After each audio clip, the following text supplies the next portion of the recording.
I might have found one of my favorite compact travel cameras ever.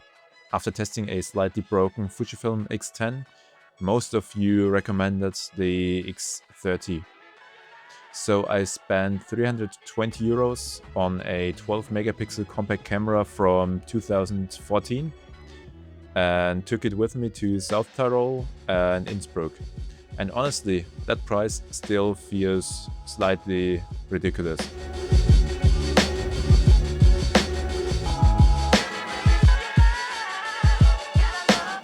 Hey, what's up? My name's Joe and I make videos about older digital cameras, film photography and cameras in general that I take with me while traveling. So if that sounds interesting, feel free to subscribe. The main reason I enjoy the X30 is its size. It weighs a little over 400 grams and actually fits into my pocket. I did not need a camera bag or have to choose a lens. I could simply leave the hotel with it, so it was there whenever I noticed a shot. But it still feels like a proper camera with an electronic viewfinder, exposure compensation dial and a mechanical zoom ring that also switches it on. My favorite feature is the second control ring behind the zoom ring. I used it for aperture, so it feels like a normal aperture ring on a Fujifilm lens. I could change the aperture without looking away from the viewfinder. That detail makes it much more enjoyable than a typical point-and-shoot. The lens covers 28 to 112 mm equivalent at f2 to f2.8, which worked for everything from wider streets and mountains to architectural details.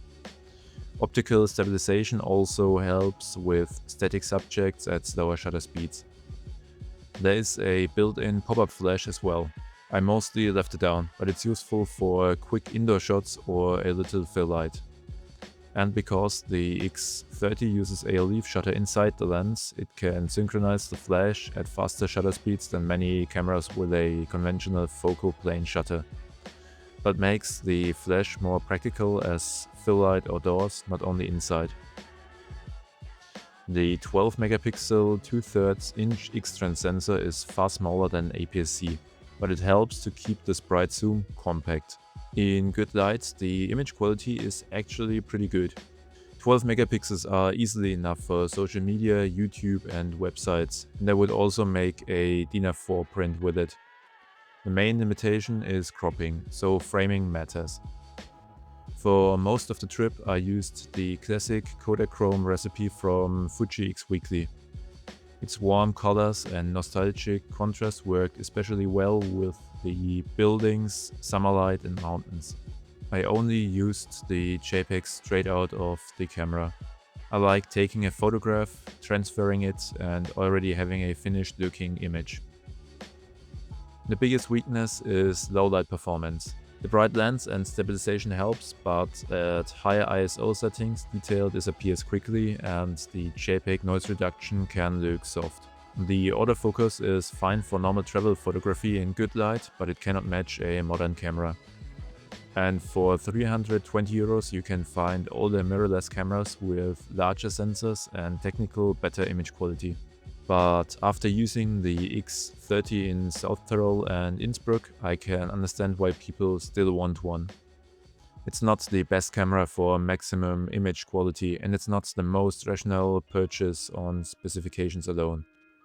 But it's compact, enjoyable to use, has a practical zoom range and produces photographs that are easily good enough for me. Most importantly, I carried it every day. A small camera you bring with you is often more useful than a better camera that stays in the hotel. So thank you to everyone who recommended the X30 underneath my X10 video.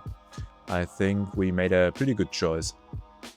Let me know whether you would still pay 320 euros for a Fujifilm X30 today and which older digital cameras I should try next. I will also leave the Classic Kodak Chrome recipe linked in the description below. Thank you for watching, don't forget to subscribe and like, and I will see you in the next video.